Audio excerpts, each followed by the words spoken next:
पेशावर से शायद जमान यूसुफजई के मुताबिक पेशावर CCPO पेशावर कासिम अली खान खुसूसी हिदायत पर जिला भर में targeted search and strike operations का सिलसिला मजीद तेज कर दिया गया है। SP फकीर आबाद डिवीजन सैयद तलाल अहमद शाह की निगरानी में फकीर आबाद डिवीजन के थाना पहाड़ीपुरी और थाना फकीर आबाद की हुदूद में खुसूसी targeted search and strike operations किया गया। ऑपरेशन की क़यादत DSP फकीर आबाद सर्किल उमर आफरीदी ने की। टारगेटेड ऑपरेशन में SHO थाना पहाड़ीपुरा जावेद मुरवत, SHO थाना फकीर आबाद रिजवान बरकी समेत लोकल पुलिस, लेडीज पुलिस के हमरा RRF सुनीफर डॉग्स अबाबील स्क्वाड और दीगर यूनिट्स ने हिस्सा लिया। घर घर टारगेटेड ऑपरेशंस में गैर रजिस्टर्ड किरायादारों, गैर कानूनी असलहा, समाज दुश्मन अनासिर समेत दीगर जराइम पेशा अफराद को हिरासत में लेते हुए असलहा भी बरामद किया गया है। ऑपरेशन का मकसद सिक्योरिटी को यकीनी बनाना और अमन व अमान की सूरत-ए-हाल बरकरार रखना है।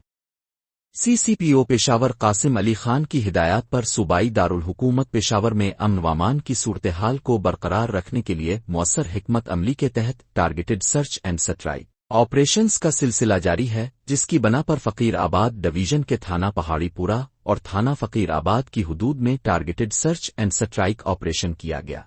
DSP फकीर आबाद सर्किल उमर आफरीदी की क़यादत में होने वाले सर्च एंड स्ट्राइक ऑपरेशन में SHO थाना पहाड़ीपुरा जावेद मुरवत, SHO थाना फकीर आबाद रिजवान बरकी समेत लोकल पुलिस, लेडीज पुलिस के हमरा RRF अबाबील स्क्वाड और दीगर यूनिट्स ने भी हिस्सा लिया। घर घर ऑपरेशंस के दौरान गैर रजिस्टर्ड किरायादार, समाज दुश्मन अनासिर और जराइम पेशा अफराद के खिलाफ कार्रवाइयां अमल में लाने के साथ साथ गैर कानूनी असलहा भी बरामद किया गया है। गिरफ्तार मुल्जिमान से मजीद तफ्तीश जारी है।